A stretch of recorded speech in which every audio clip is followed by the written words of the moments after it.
On today's wrestling news, Triple H makes his first public appearance since his cardiac event. The potential reason behind Top Dolla's WWE release. Got a big Johnny Gargano contract update. And winter is coming again.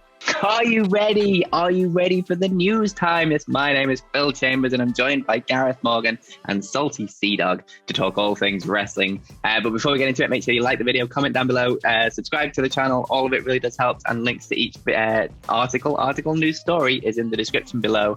So click the timestamps and off you go. But yeah, first up, Triple H making his first public appearance since his cardiac event that he had back in September. Now, he's appeared with a bunch of WWE officials, including Vince McMahon and Stephanie McMahon, as they were kind of touring around what is going to be their new building in Connecticut. And the video was put up on TikTok by user Danielle Desma41, which I will play the video here. So it's been very quiet on updates about his condition since this all happened. Like, the only update we've really had is from like one official WWE tweet that just said like Triple H underwent a successful procedure and and it was caused by a genetic heart issue and he's expected to make a full recovery, kind of thing.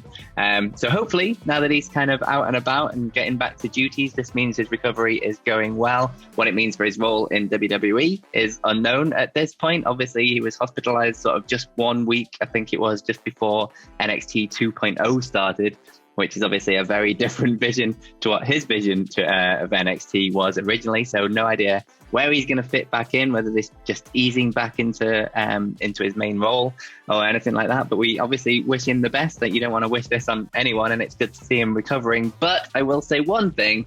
WWE should probably invest in some slightly bigger hard hats. These things look absolutely tiny on everybody's head. They've all just got really big heads, Phil, and that's the thing we're dealing with here. It's going to be really interesting. This it's good seeing Triple H back on his feet, seeing him like up and about again. That's great. That's the big takeaway here. So that's cool. But yeah, just seeing what it's going to be like when he gets back to NXT, because it's completely different world to the one that he left, and the amount of people that were seen as his sort of pet project, you could say, in NXT that have just suddenly gone. You're carrying crosses, Keith Lee's, all these people that he had so much support for over the course of their like NXT burgeoning careers into the main roster. They're just gone now. So how's he going to feel about it? How's he going to react to it? It's really, there's a lot to this. Obviously, for now, we've just got these images, which are all well and good. But yeah, it remains to be seen just what Paul Levesque is going to think of WWE, because it's a very different place. He's not in Kansas anymore. It's a very different place to the one he left behind. But speaking of it being quite different to the one he left behind, when he left NXT, or when he was still a part of NXT before the event and everything else, Hit Row was still very much on top. They then went to the main roster. They then got like pulled apart ever so slightly and then got completely let go. That was a thing. So we've got more information now on what happened in regards to Top Dolla, because Fightful Select have just reported a few things. They said that there were some significant creative pitches for Hit Row prior to them getting released from WWE, but it's not really known how far along they got. So it's clear that maybe they did have a bit of a plan, but perhaps a few things maybe got in the way of that late in the day when it came to announcing that they were just going to release loads more people because of budget cuts. Oh yeah.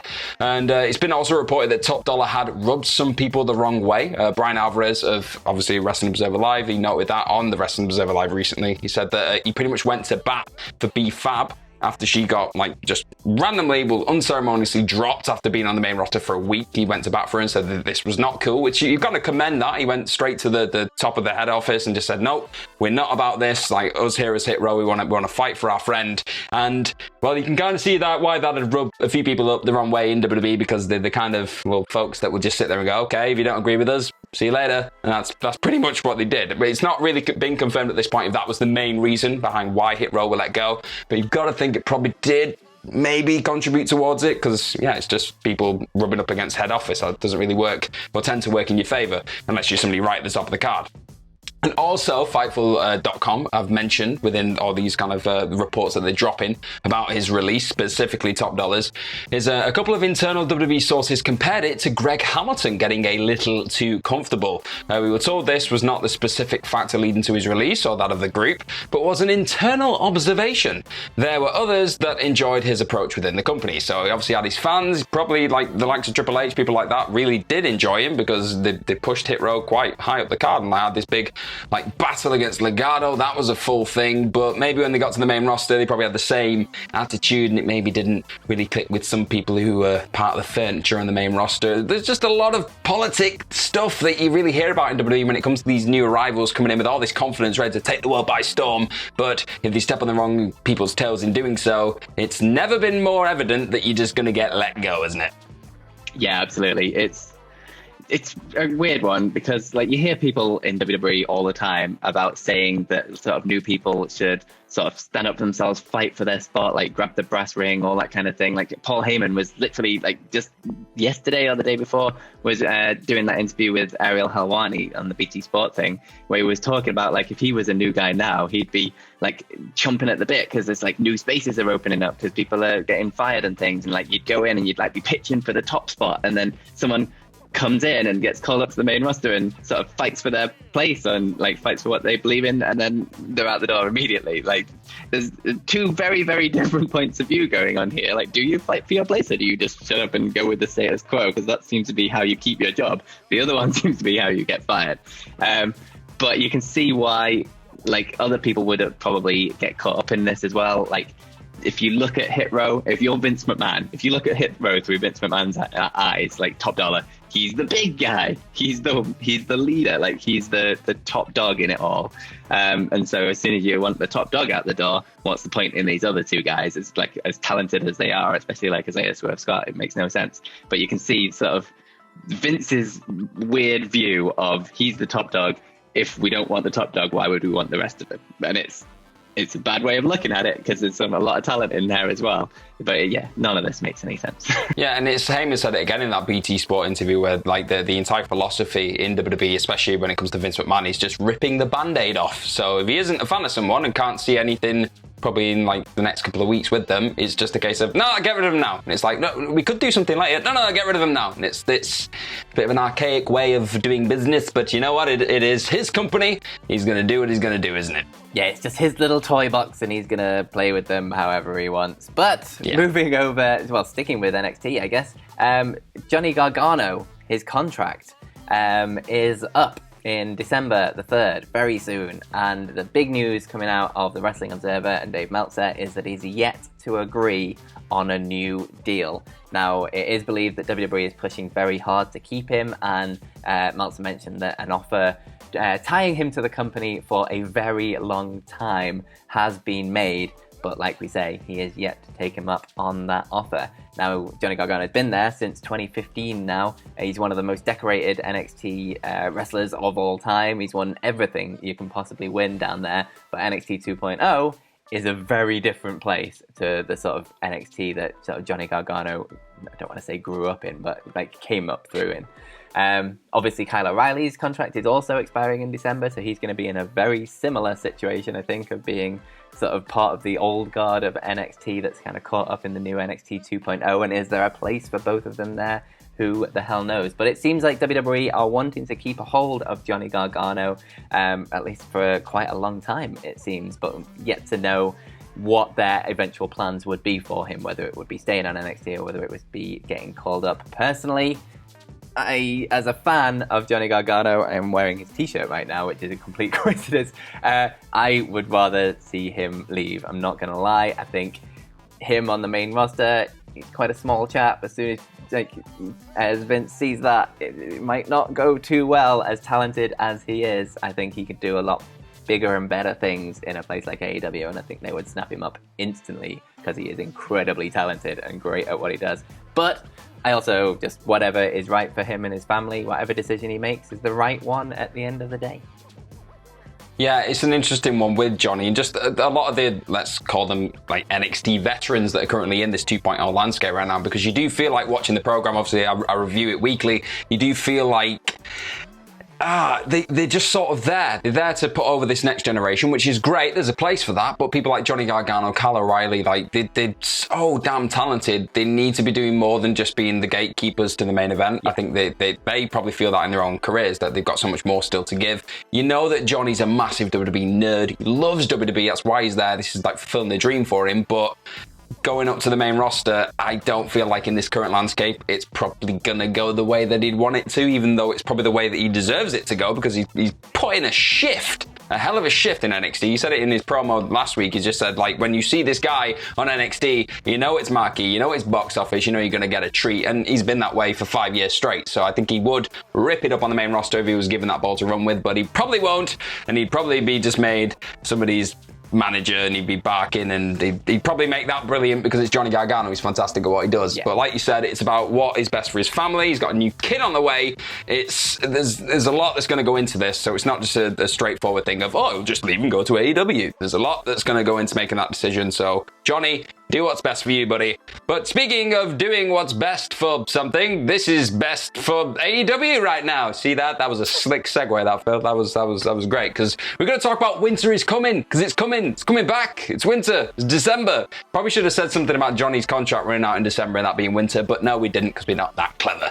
But that's going to happen. It's going to happen on December 15th. It's the second, I believe now it's probably going to be an annual thing. We're going to have Winter is Coming every single year. It's like a special that happens on Dynamite. And if you remember, last year's Winter is Coming saw Sting debut. Sting showed up, and that was crazy. And then we had Kenny Omega just using nefarious tactics to win the AEW World Championship from Jon Moxley. So it was a massive, probably the biggest Dynamite of the year last year. It was absolutely huge. And that's going to be going down in the Coldwell Center in Garland, Texas.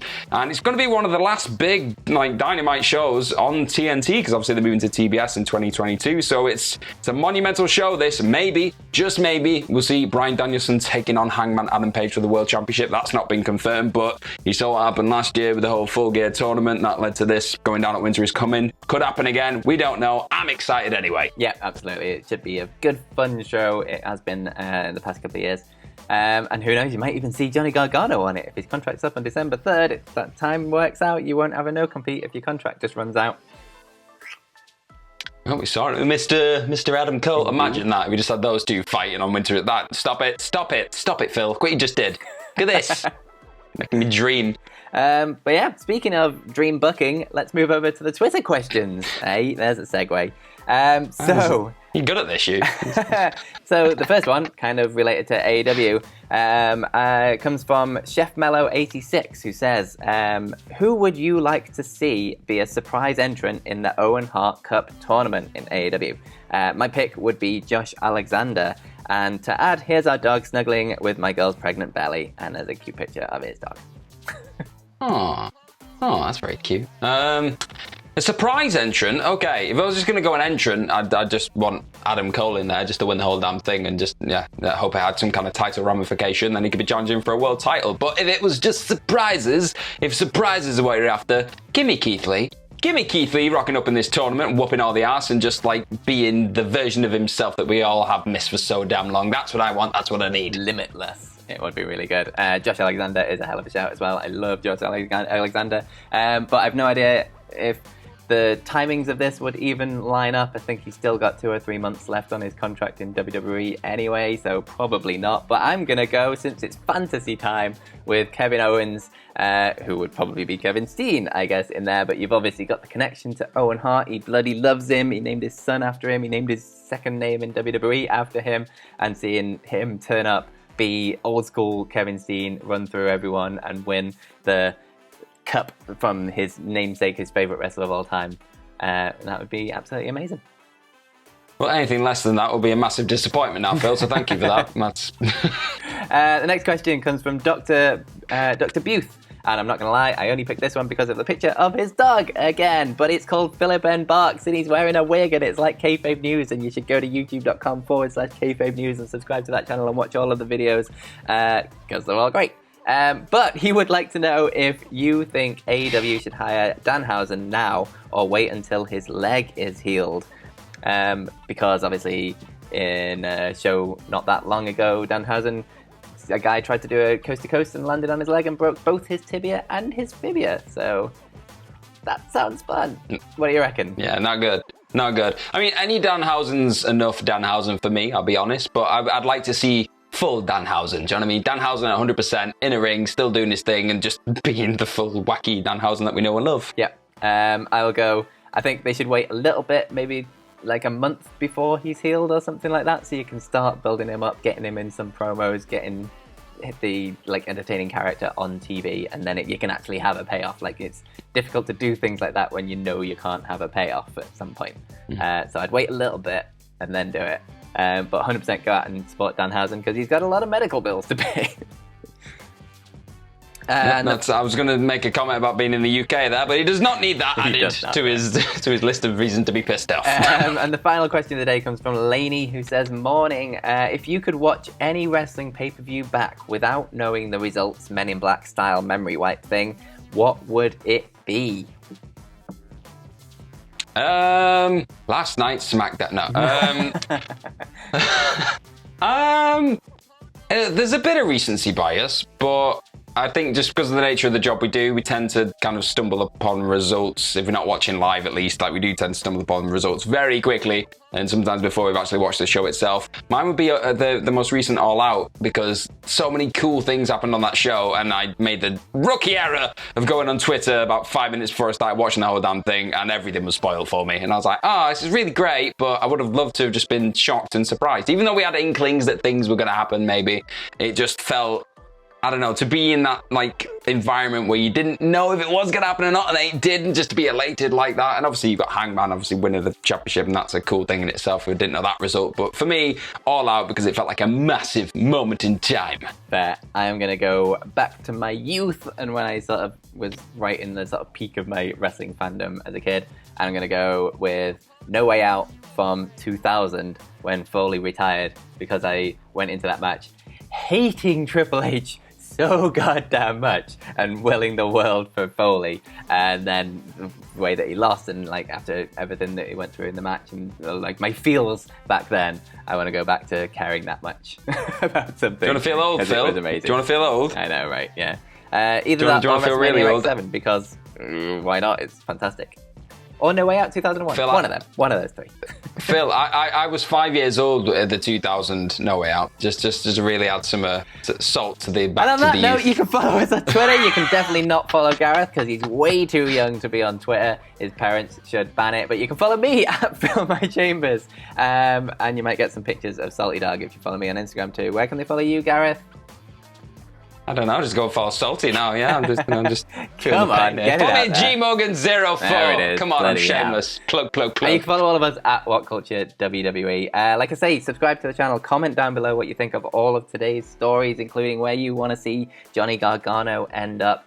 And yeah, subscribe, like the video. That's the other thing you can do. It all very much helps. But most importantly, have yourselves a bloody good day. Bye.